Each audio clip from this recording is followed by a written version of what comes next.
Hello students, आज हम करेंगे मुद्रास्फीति। ठीक है। एक सामान्य नागरिक जो होता है वो यही मानता है कि सामान्य कीमत स्तर में होने वाली निरंतर वृद्धि जो होती है वो मुद्रास्फीति होती है। लेकिन अर्थशास्त्र में अर्थशास्त्रियों ने मुद्रास्फीति को अलग अलग रूप में परिभाषित किया है। जैसे कुछ अर्थशास्त्रियों का मानना है कि कीमत स्तर में वृद्धि की प्रक्रिया जो है वो मुद्रास्फीति होती है। कुछ एक ये मानते हैं कि ये एक मौद्रिक प्रक्रिया है, इसके अलावा कुछ नहीं है। जैसे केंज का मानना है कि मुद्रास्फीति एक पूर्ण रोजगार के बाद की प्रक्रिया है, यानी कि पूर्ण रोजगार के बाद जब उत्पादन नहीं बढ़ता तो सिर्फ कीमतों में वृद्धि होती है, वही मुद्रास्फीति है। आगे है डेफिनेशन। सैमुअल्सन के अनुसार मुद्रास्फीति से अभिप्राय उस समय से है जिसमें कीमतें बढ़ रही होती है, यानी कि कीमतों में तेजी से उछाल आता है। उसके बाद मुद्रास्फीति संबंधी केंज का दृष्टिकोण। केंज ने मुद्रास्फीति की व्याख्या रोजगार के आधार पर की है, यानी कि पूर्ण रोजगार से पहले की स्थिति और पूर्ण रोजगार से बाद की स्थिति। उन्होंने मुद्रास्फीति को दो भागों में बांटा है। पहली है अर्ध मुद्रास्फीति, दूसरी है पूर्ण मुद्रास्फीति। अर्ध मुद्रास्फीति क्या होती है कि पूर्ण रोजगार से पहले जब मुद्रा की मात्रा बढ़ाई जाती है तो उत्पादन बढ़ता है, उसी के साथ रोजगार भी बढ़ता है, लेकिन कीमतों में जो वृद्धि होती है वो मुद्रा की मात्रा में होने वाली वृद्धि से कम होती है। ठीक है। आगे है पूर्ण मुद्रास्फीति। पूर्ण मुद्रास्फीति में क्या होता है, पूर्ण रोजगार के स्तर पर पहुंचने के बाद जब मुद्रा की मात्रा बढ़ाई जाती है तो कीमतें बढ़ने लगती हैं। ठीक है। उत्पादन और रोजगार नहीं बढ़ पाता, पूर्ण रोजगार के बाद सिर्फ कीमतों में तेजी से वृद्धि होती है, जैसा कि नीचे रेखा चित्र में दिखाया गया है। ठीक है। रेखा चित्र के ओ एक्स पर क्या दिखाया गया है, मनी सप्लाई दिखाई गई है, मुद्रा की मात्रा। ओ वाई पर उत्पादन और कीमत दिखाई गई है, आउटपुट और प्राइस। ओ क्यू जो है वो हमारा उत्पादन वक्र है। ठीक है। सबसे पहले जब मुद्रा की मात्रा में ओ से M1 तक वृद्धि की जाती है तो उत्पादन में वृद्धि होती है Q1 M1। उसके बाद जब मुद्रा की मात्रा OM1 से OM2 तक बढ़ाई जाती है तो उत्पादन में वृद्धि होती है Q2 M2 तक। ठीक है। यहाँ जो कीमतों में होने वाली वृद्धि है वो मुद्रा की मात्रा में होने वाली वृद्धि से काफ़ी कम है। ठीक है। तो M1 M2 के बीच की जो स्थिति होती है वो अर्ध मुद्रास्फीति है, यानी कि कीमतों में बहुत कम उछाल आता है। उसके बाद जो ई पॉइंट है आपका, ठीक है, वो पूर्ण रोजगार को दर्शाता है। पूर्ण रोजगार के बाद जब मुद्रा की मात्रा बढ़ाई जाती है, यानी कि ओ से M3 तक मुद्रा की मात्रा बढ़ाई जाती है तो कीमतें बढ़ने लगती है, उत्पादन ज़्यादा नहीं बढ़ पाता। ठीक है। उसके बाद M3 से मुद्रा की मात्रा M4 तक बढ़ाई जाती है तो कीमतों में और ज़्यादा उछाल आता है, जिससे कीमतें M3 P1 से बढ़कर M4 P2 हो जाती है। ठीक है। लेकिन उत्पादन जो है वो OX के समांतर रहता है, जैसे कि OQ द्वारा दिखाया गया है, यहाँ तक ये इसके समांतर रहता है। ठीक है। प्राइस जो है ये प्राइस लाइन है E से N तक, इसमें क्या है, निरंतर वृद्धि हो रही है। ठीक है। उसके बाद आगे करते हैं। आगे क्या है, मुद्रास्फीति के प्रकार। मुद्रास्फीति के प्रकार जो है वो अलग अलग आधार पर अलग अलग प्रकार बताए गए हैं। पहला हम करते हैं सरकारी नियंत्रण की मात्रा के आधार पर वर्गीकरण। सरकारी नियंत्रण के आधार पर मुद्रास्फीति को दो भागों में बांटा गया है। पहली है खुली मुद्रास्फीति, दूसरा है दबी मुद्रास्फीति। खुली मुद्रास्फीति क्या होती है, इसमें कीमतों पर किसी प्रकार का कोई नियंत्रण नहीं रखा जाता है। ठीक है। अगला है दबी मुद्रास्फीति। दबी मुद्रास्फीति में सरकार क्या करती है, कुछ प्रशासनिक उपाय अपनाती है, जैसे राशनिंग, कीमत नियंत्रण, जिससे सरकार कीमत को एक बार दबा देती है। ठीक है, लेकिन जैसे ही सरकार कीमत पर से अपना नियंत्रण हटाती है तो कीमतों में अत्यधिक तेजी से उछाल आता है।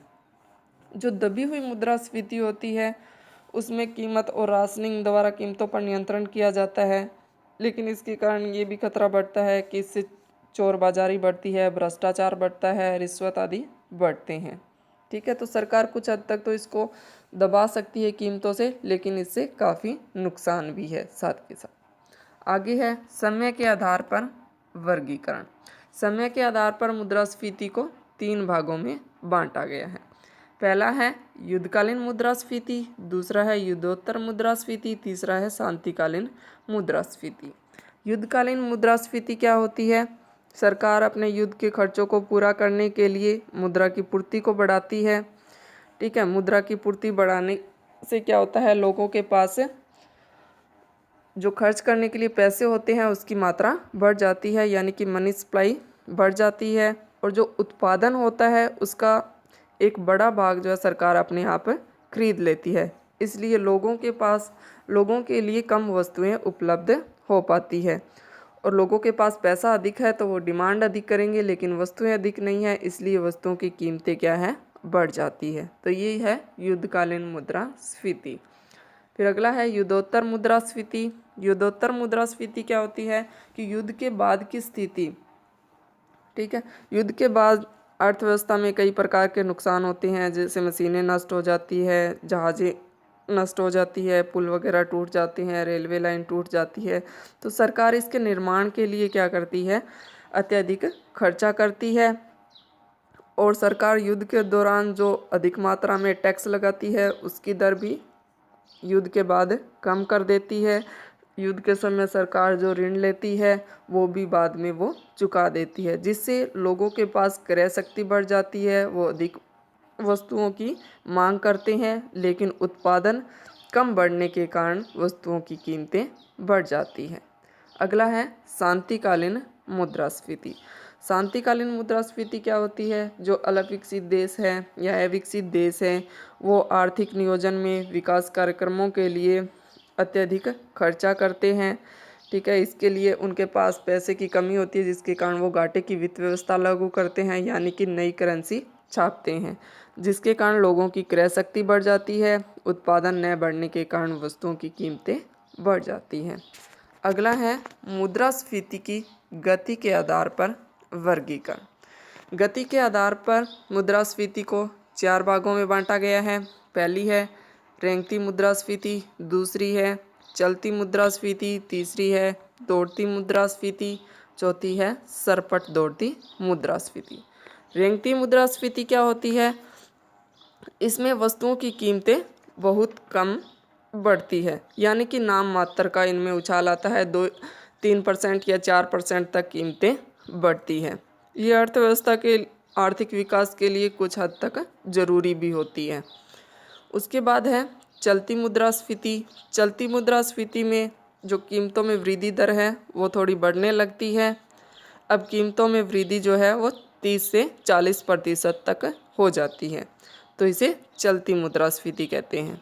अगला है दौड़ती मुद्रास्फीति।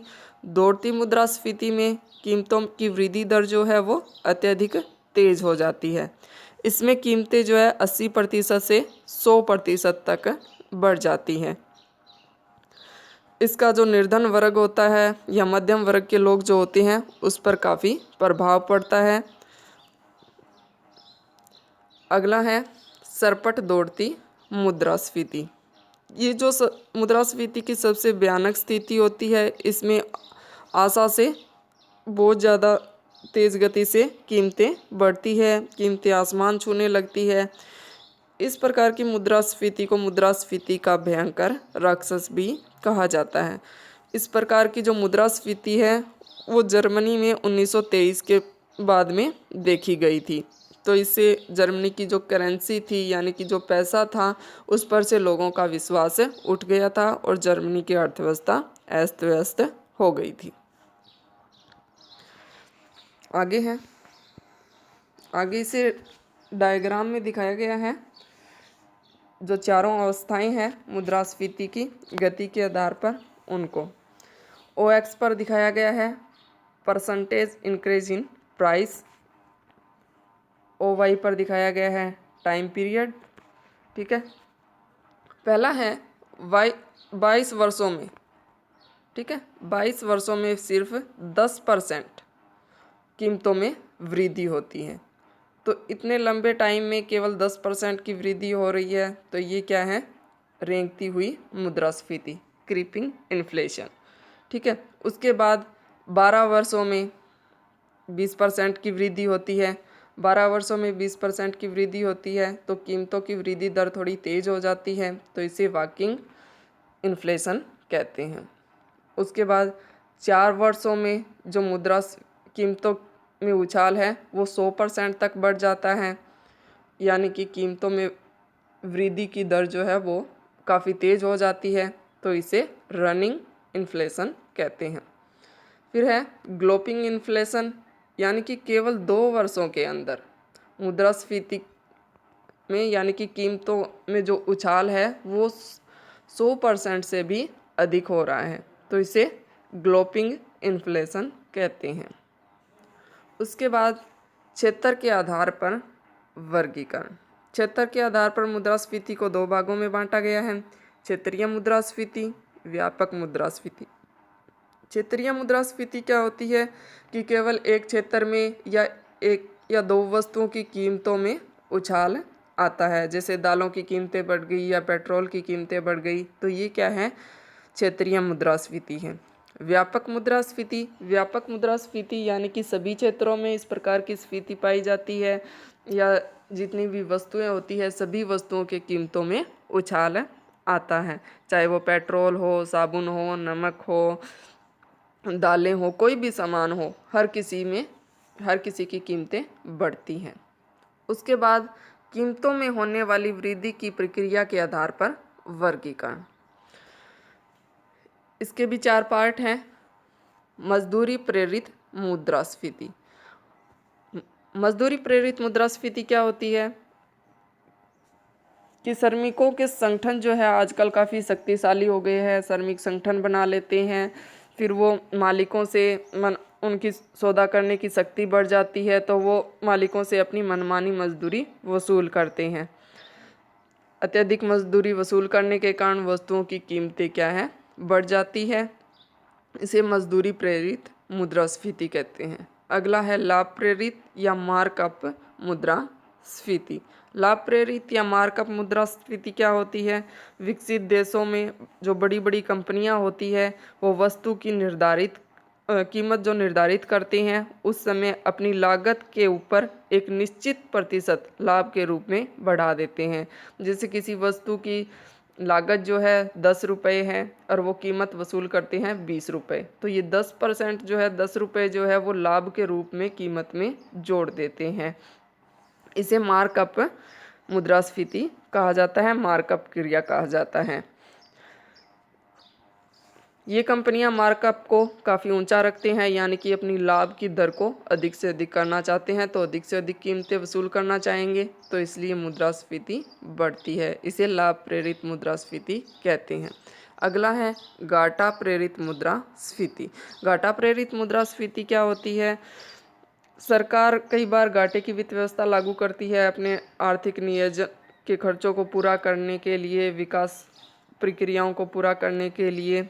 ठीक है, तो उसके लिए वो क्या करती है? नई करेंसी निकालती है, नए नोट छापती है, जिससे क्या होता है? उत्पादन न बढ़ने के कारण मुद्रा की पूर्ति बढ़ जाती है, उससे लोग अधिक डिमांड करते हैं, तो वस्तुओं की कीमतें बढ़ जाती हैं। अगला है गतिरोध मुद्रास्फीति। गतिरोध मुद्रास्फीति क्या होती है? जैसे 1970 के बाद विश्व के जो विकसित देश थे उसमें इस प्रकार की मुद्रास्फीति उत्पन्न हो गई थी। एक और तो इन देशों में क्या है? मांग कम हो रही थी। मांग कम होने के कारण क्या होगा? उत्पादन कम होगा, उत्पादन कम होगा, बेरोजगारी बढ़ेगी। ठीक है, दूसरी ओर कीमतों में तेजी से वृद्धि हो रही थी, तो इसे क्या कहा गया है? गतिरोध मुद्रास्फीति।